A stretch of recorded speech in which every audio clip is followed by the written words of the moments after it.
Thank you for the invitation to be with you on this unique and special campus. I feel honored to have the opportunity to address you on this extremely important subject. I am grateful for my long relationship with your colleague, Dr. Keith Thompson. He's an excellent lawyer and a man of character and integrity.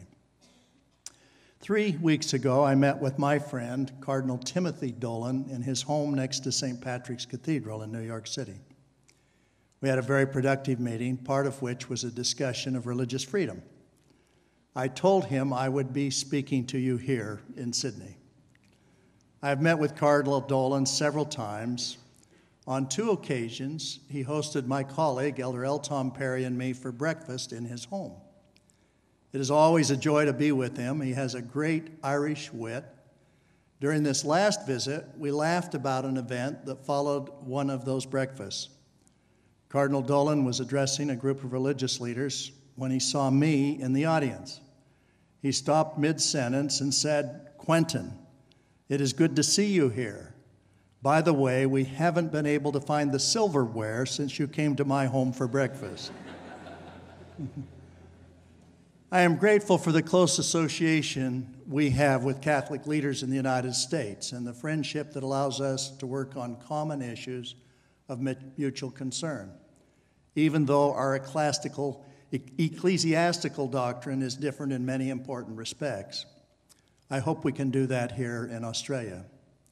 My purpose today is to review the progression of basic principles that have established religious liberty as part of essential or inalienable rights, the fundamental right of each individual to live according to his or her faith and beliefs, and as a corollary, to protect the religious institutions that provide the essential framework for the promulgation of faith and belief. In addition, my challenge is that people of faith work together to improve the moral fabric of our respective nations and protect religious freedom. Let me start with our common legal heritage. First, Magna Carta and religious freedom. In less than a month, we will celebrate the 800th anniversary of the completion of Magna Carta. The actual events concluded on June 19, 1215. The Magna Carta has a rather insignificant genesis, but is very profound in terms of its influence on the laws of historical British Commonwealth countries, including Australia, as well as the American Constitution. It was initially a treaty to end a civil war. In 1215, a group of barons, sometimes described as rebels and sometimes as being heroic, opposed King John's attempt to levy taxes to recover Normandy territory, which the French had seized in 1204. The crucial meetings were held at Runnymede, a meadow along the River Thames outside London, which has been described as an ancient assembly site.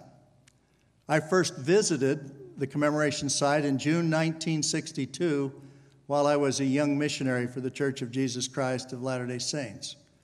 And the beauty of the location and the significance of the Magna Carta itself made a strong impression on me. It was one of the reasons I decided to pursue law as a profession. The Magna Carta contains clauses limiting the king's right to exact revenues that impacted the barons. But the clauses relating to religious liberty and how justice was dispensed have given the Magna Carta its enduring fame. Clause 1 is remarkable for our purposes here today. It declares, "First, we have granted to God and confirmed by this our present charter for us and our heirs in perpetuity that the English Church shall be free and shall have its rights in full and its liberties intact." With that beginning, the Magna Carta served as an important precursor to the broad religious protections that came to fruition centuries later in liberal democracies, descending from the British Empire. It helped establish as early as 1215 that deference should be afforded to churches in the governance of their internal religious affairs. Today, the spirit of Magna Carta lives on in the religious freedoms in Australia, the United States, and to various churches and religious organizations and individual believers. Clauses 39 and 40 are also significant. Clause 39 reads, "No free man is to be arrested or imprisoned or deceased or outlawed or exiled or in any other way ruined, nor will we go or send against him except by the legal judgment of his peers or by the law of the land." Clause 40 proclaims, "To no one will we sell, to no one will we deny or delay right or justice." But it was Clause 12, which is echoed through the centuries in a dramatic fashion. It provides that no tax, termed aid then, was to be levied without common consent. The barons were wise enough to know that King John was unlikely to abide by the provisions set forth in the charter. Thus, they included in Clause 61 a provision which established the Committee of 25 to help ensure that the king would honor the charter. This evolved to the point where by the year 1230, whenever a representative assembly convened, it was called a parliament. The significance of parliaments as a means of increasing individual rights is clear. Philip Buckler, Dean of Lincoln Cathedral, located in North England and home to one of the 4 original copies of the Magna Carta, noting its importance, said, "Magna Carta speaks to what lies at the heart of our values." President Franklin Delano Roosevelt, in his inaugural speech of 1941, declared, "The democratic aspiration is no more recent phase in human history. It is human history. It permeated the ancient life of early peoples. It blazed anew in the Middle Ages. It was written in Magna Carta." In addition to the Magna Carta, both Australia and the United States are the beneficiaries of the concepts and principles established by English common law. In approximately 1600, Sir Edward Coke, usually pronounced Cook, produced the consolidation of the English law in written form. His work was to law what Shakespeare's was to literature. Coke seized upon the Magna Carta as the embodiment of good laws. In his famous words, he said, "The Magna Carta was such a fellow that he will have no sovereign." In the American colonies, the Magna Carta was drawn on heavily in both the Declaration of Independence and the First Amendment to the American Constitution. That declaration contains the seminal words, "All men are created equal. They are endowed by their Creator with certain inalienable rights." The acknowledgement of God, the Creator of the universe, as the ultimate giver of essential rights is proclaimed in a magnificent fashion and clearly reflects the cherished beliefs of most people. Natural law, or even a belief that we are accountable to God, is not in fashion in much of the legal world today. But the recognition that individual rights are part of the design of a loving Creator is part of both Catholic and Latter-day Saint theology. It is not government which has the disposition and power to grant these protections and rights. They are derived from our Creator. The preamble to the Magna Carta acknowledges the grace of God, and the document places the king not only below God, but also below the law. People of faith must be at the forefront in protecting religious freedom, a freedom from which many other essential freedoms emanate. Freedom of religion and freedom of speech are both the heart and the foundation of representative democracy. Freedom to believe in private and exercise belief in speech in the public square are essential to protecting inalienable rights. In the American colonies, the practice of religious beliefs was a principal reason for the original settlement in New England, Pennsylvania, and Maryland, a Catholic settlement. As one scholar has noted, more material was printed in mid-18th century America about religion than about political science, history, and law combined. Interestingly, the term free exercise of religion first appeared in 1648 legal document in America, where a new Protestant governor and counselors in Maryland promised not to disturb other Christians, with particular emphasis on Roman Catholics in the free exercise of their religion.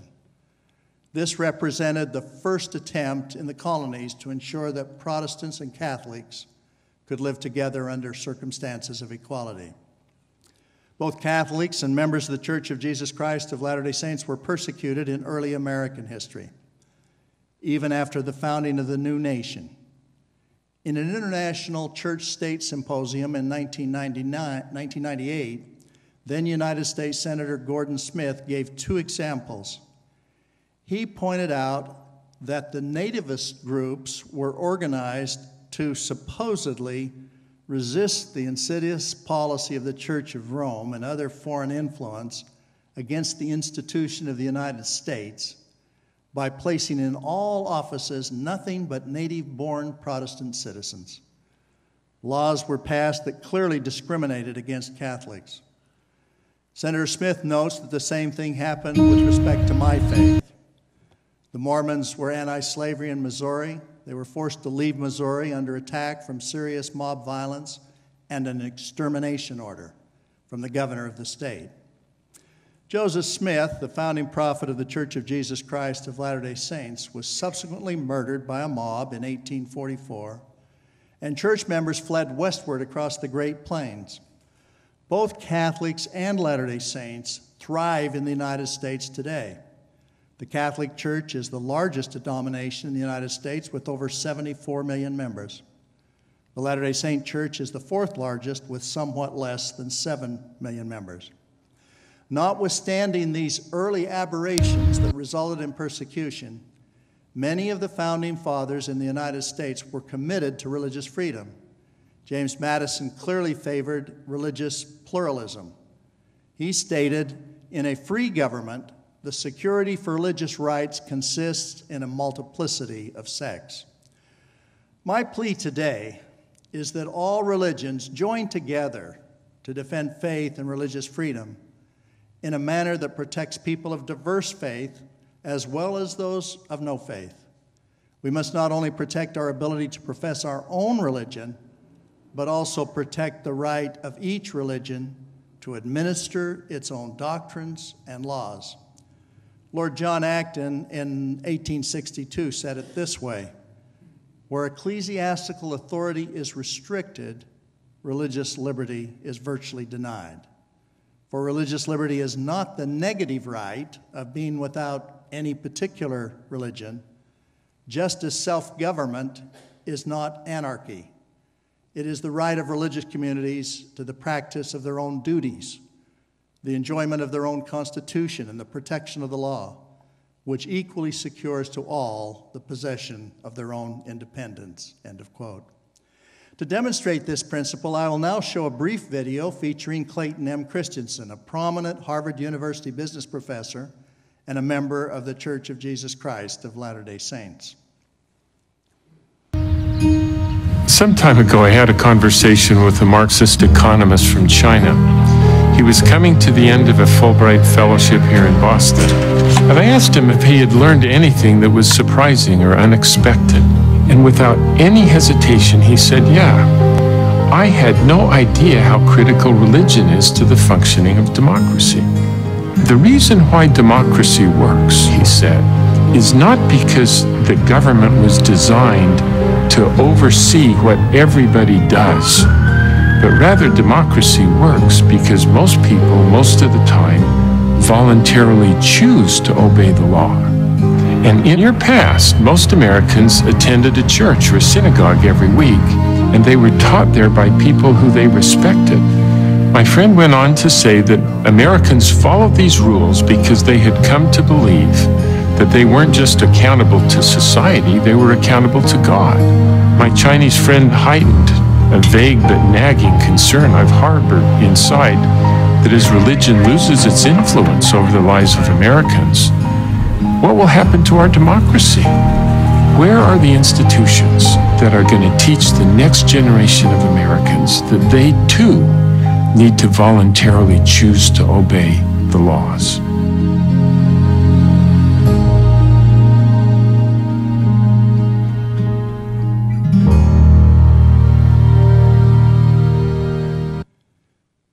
Accordingly, I assert that the two most important religious priorities in today's world and in Australia are, first, protect each church and its right to teach and function according to its doctrine and beliefs. This includes the freedom of a church to form a legal entity, to own property, including schools and hospitals, etc., establish its doctrine, govern its ecclesiastical affairs, set requirements for church membership, conduct worship and administer its sacraments and ordinances according to its doctrine. Second is the freedom to believe according to the dictate of one's own conscience, without fear of governmental or private retaliation. This includes the basic premise of democracy that no one should be punished based on the religious beliefs that he or she holds. Each family must have the right to worship and conduct religious activities within the home. In addition, each church member must be protected in employment, public office, and the public square. No person should be disqualified from participation in national life because of their religious beliefs. One of my colleagues in the 12, Elder D. Todd Christofferson, has pointed out that virtually everyone in the Western democracies claims to believe in the principle of religious freedom. It is the application of the principle that creates controversy. Threats to religious freedom typically arise when religious people and institutions seek to say or do something, or refuse to say or do something, that runs counter to the philosophy or goals of those in power. Religious freedom, while generally supported in principle, is often vigorously opposed in practice. The leading edge of a major current dispute in the United States over religious freedom involves owners or business employees being forced to engage in conduct contrary to their religious beliefs. Efforts to pass laws to give more religious freedom protections to them have been bitterly attacked. The New York Times has editorially asserted that religion is being used as a cover for bigotry. The Wall Street Journal, on the other hand, proclaimed on the same day that activists are targeting religion and that the opposition represents a new intolerance. Examples that demonstrate the disputed issue include a doctor and nurse forced to participate in an abortion, or a college accreditation board calling into question a Christian university's code of conduct for students and faculty prohibiting sexual relationships outside of marriage between a man and a woman. Protecting those who feel accountable to God for their conduct is the fighting in the trenches that is going on in the United States today. Not all examples of incursions into religious freedom are clear-cut. Refusing to terminate innocent life should be relatively easy to defend, as should protecting religious-related institution. Some others are harder. It should be noted that the customarily proposed legislation merely allows an individual to prove that their religious liberty has been substantially burdened and requires the government to demonstrate that its activity represents the least restrictive means to achieve a compelling state interest. Both the Catholic Church and the Church of Jesus Christ of Latter-day Saints have supported this kind of legislation where there is no specific intention to discriminate against anyone. However, the Church asserts that those who want their rights protected must be willing to protect the rights of everyone else. We see no justification in not giving to those who have same-gender attraction and the LGBT community protection in housing and employment and some other basic public accommodation protections. Our doctrinal commitment to be compassionate requires us to support these basic rights and to treat everyone with civility and respect. We must also support the religious freedom of all faiths as well as those with no faith. Two basic statements which demonstrate the Church's commitment to freedom of religion for all are, first, our 11th article of faith, which declares, "We claim the privilege of worshiping Almighty God according to the dictates of our own conscience, and allow all men the same privilege. Let them worship how, where, or what they may." The second is a wonderful statement by the prophet Joseph Smith, who passionately asserted his commitment to civil and religious liberty when he said, "I am bold to declare before heaven that I am just as ready to die in defending the rights of a Presbyterian, a Baptist, or a good man of any other denomination, for the same principle which would trample upon the rights of the Latter-day Saints would trample on the rights of the Roman Catholics, or of any other denomination who may be unpopular and too weak to defend themselves. It is love of liberty which inspires my soul, civil and religious liberty, to the whole of the human race." Australian and United States citizens, Catholics, and Latter-day Saints must be part of a coalition of countries and faiths that succor, act as a sanctuary, and promulgate religious freedom across the world. After World War II, the Universal Declaration of Human Rights and other international agreements established the legal framework for the protection of religious freedom. It was over 65 years ago, on December 10th, 1948, that the Universal Declaration was adopted. That document declares that everyone has the right to freedom of thought, conscience, and religion. This right includes freedom to change his religion or belief, and freedom either alone or in community with others, and in public or private, to manifest his religion or belief in teaching, practice, worship, and observance. There is a chorus of those who do not respect accountability to God and feel perfectly comfortable in demanding that religions eliminate any doctrines that do not support their views. One professor has written a book titled, "Why Tolerate Religion?" A prominent New York Times opinion writer in recent weeks said, "Religion is going to be the final holdout and most stubborn refuge for homophobia." He then affirms the position of a gay advocacy leader that church leaders must be made to take homosexuality off the sin list. He conveniently equates conduct with same-gender attraction, refusing to recognize that one can respect and support people with same-gender attraction without embracing homosexual conduct. That is the issue. This chorus of voices was lamented by an LDS apostle, Elder Neal A. Maxwell, many years ago. He said, "How can a society set priorities if there are no basic standards? Are we to make our calculations using only the arithmetic of appetite? Decrease the belief in God, and you increase the number of those who wish to play at being God by being society's supervisors. Such supervisors deny the existence of divine standards, but are very serious about imposing their own standards on society." My fellow apostle, Elder Dallin H. Oaks, is a champion of religious liberty. He recently pointed out that the weakening guarantees of the free exercise of religion are not attributable to causes that are legal, but to changes in culture. The diminished value being ascribed to religious freedom stems from the ascendancy of moral relativism.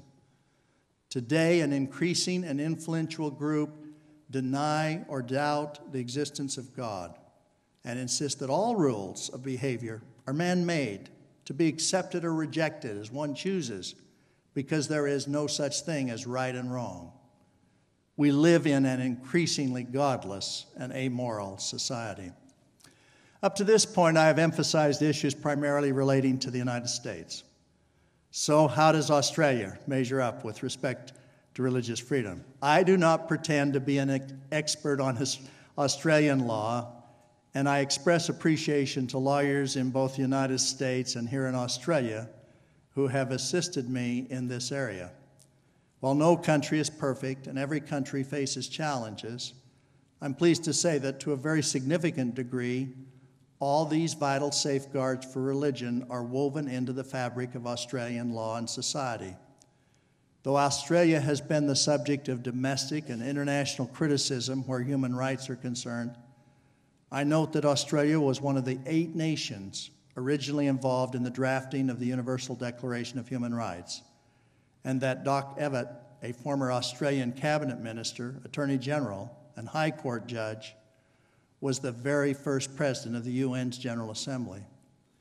In keeping with that tradition of support for international human rights, Australia has also ratified almost all of the major international human rights instruments. Those instruments, of course, include the Universal Declaration of Human Rights and the International Covenant on Civil and Political Rights, which further affirms that no one shall be subject to coercion which would impair his freedom to have or to adopt a religion or belief of his choice, and that freedom to manifest one religion or beliefs may be subject only to such limitations as are prescribed by law and are necessary to protect public safety, order, health, or morals, or the fundamental rights and freedoms of others. Australian judges have interpreted these provisions, among others, as protecting the manifestation of belief through worship, wearing religious clothing, displaying religious symbols, conducting public worship and observances, and selecting religious leaders. While international treaties do not create binding domestic obligations unless follow-on domestic legislation is also passed, to date, Australia's common law commitment to religious freedom has generally seen Australian courts construe law so as not to conflict with international religious freedom norms. None of which is to say that Australia secures religious freedom solely because it is bound by international obligations. Australia's own constitution safeguards free exercise of religion against abridgment by the federal government. Section 116 states that the Commonwealth shall not make any law for establishing any religion or for imposing any religious observance or for prohibiting the free exercise of any religion. The High Court of Australia has confirmed that Section 116 prevents federal intrusion into the vital protection of freedom of belief and freedom to live one's faith. The court has declared that freedom of religion, the paradigm freedom of conscience, is of the essence of a free society and includes an area within which an individual is free to believe and to act in accordance with his belief without legal restraint. The principle of religious autonomy, established as long ago as Magna Carta, is also respected since churches are protected from governmental interference with the selection of priests and ministers, and religious education institutions are accommodated in their selection of religiously important staff. But I understand that you're also experiencing some cracks in the respect that is paid to freedom of religion, conscience, and belief in practice when this foundational norm has to be weighed against some of the other values that are now protected in state and federal anti-discrimination legislation. For while discrimination based on religious belief is unlawful in commercial and educational settings, some recent decisions by state tribunals administering anti-discrimination legislation suggest that religious bodies conducting commercial activities are not entitled to religious liberty in the same way as human individuals, and that religious expression that would offend minority groups, even at election time, is not protected by your implied freedom of political communication. However, the common law as set forth by Australia's High Court thus far supports religious freedom.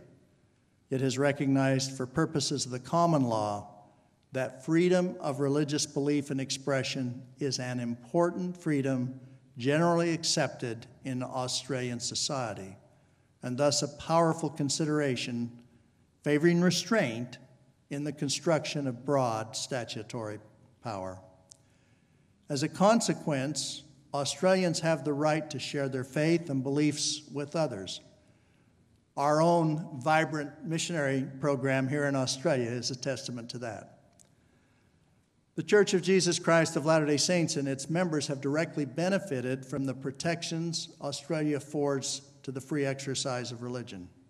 Church members freely hold and express their beliefs, not only privately, but publicly among their friends, neighbors, and colleagues. They do so without fear of reprisal or discrimination in important areas of life, like employment, housing, and public services.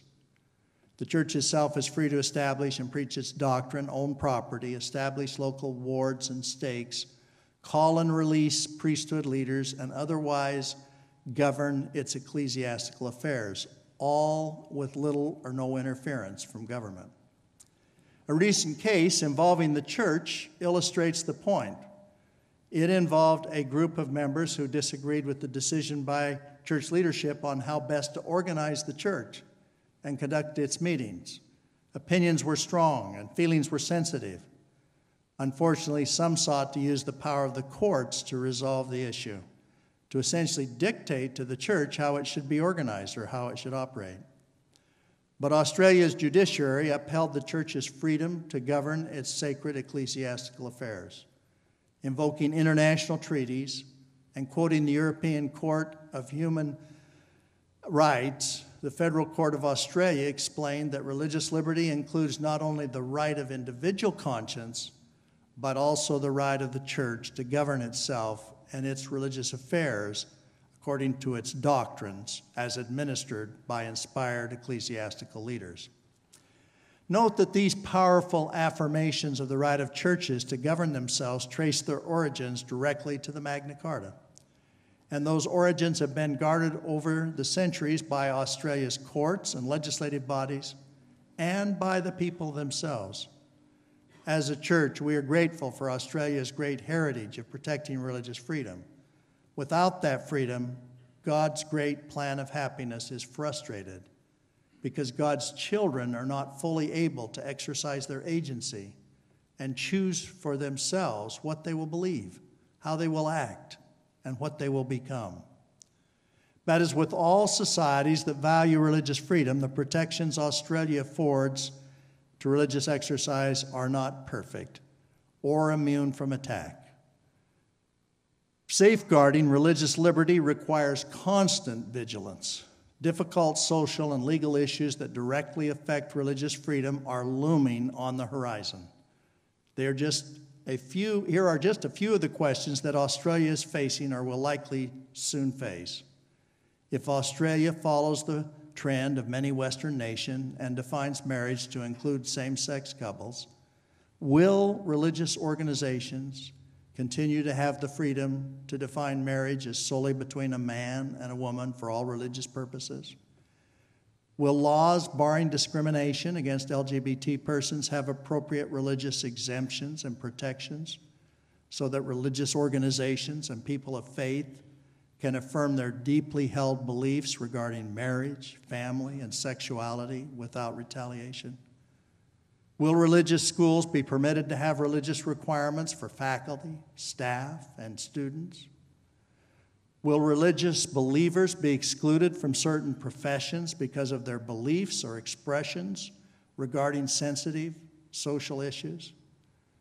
With the decline in religiosity generally, will religious exercise increasingly be limited to the home and places of worship? Or will it continue to have a positive role to play in the public life of this great nation? Will religion come to be seen as dangerous, as something the law must protect people from, rather than as a great good for individuals, society, and the state? These and related questions highlight some of the challenges that religious organizations and individual believers will likely confront in the years to come. Constant vigilance will be necessary to preserve the great treasure of religious liberty.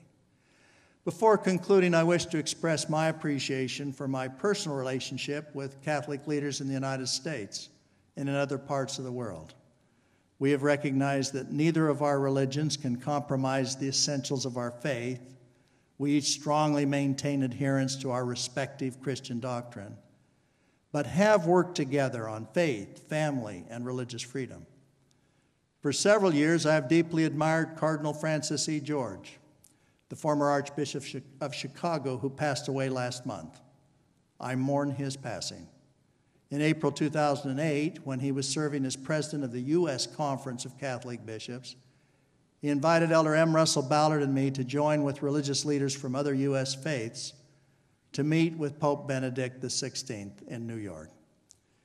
In February 2010, Elder Ballard and I accompanied Cardinal George when he spoke to over 14,000 students at Brigham Young University.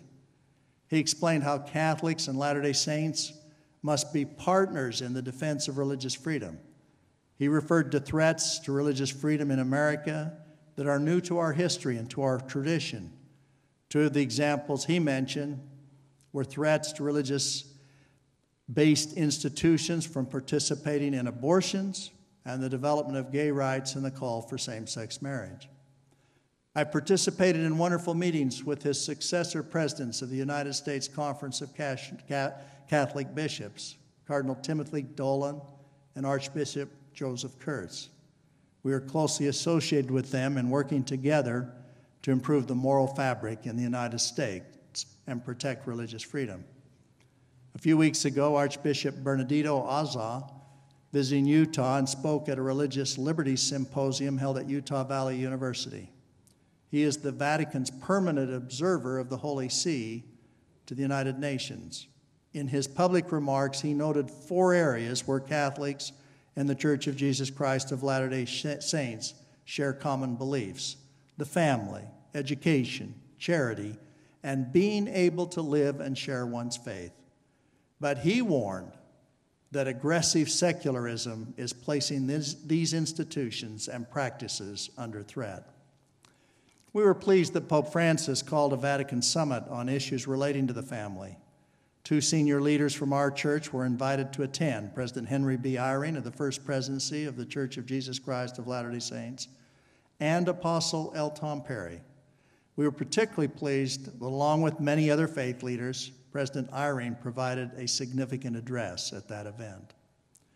How can people of faith work together to protect religious freedom?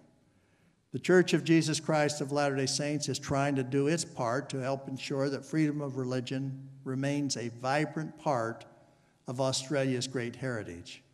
The Church and its members have been active in organizing and supporting events that promote better understanding of religion and religious liberty. For example, in 2014, church members partnered with Griffith University to hold the G20 Interfaith Summit on Economic Development and Religious Freedom, which brought together scholars, leaders, and government officials from across the globe. This summit highlighted the importance of religious freedom as a fundamental human right and a basis of a just, free, and prosperous society. An extremely important area where all faiths could have an impact is to sponsor credible research that will demonstrate the social and fiscal benefits of religious organizations to governmental budgets and address directly the secular view that religious tax concessions are a drain on government income. There are numerous other endeavors, both internationally and here in Australia, where people of faith working cooperatively with each other can strengthen religious liberty. But most importantly, people of faith must demonstrate each day by their good works that religious freedom benefits everyone, both believer and non-believer. Those who feel accountable to God have a responsibility to live upright lives of service to God and our fellow man, to obey the law and to be good citizens, neighbors, and friends in all we do. As we do so, ordinary citizens and government officials alike will be more inclined to see the value of religion and to respect the basic principles that allow us to freely live it.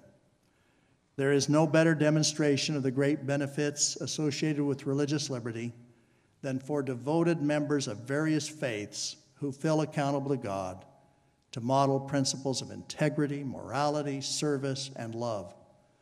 As others see the goodness of individuals and families, goodness that is founded in strong faith and character, they will be much more likely to speak up in defense of the religious freedoms that allow us to be who we are.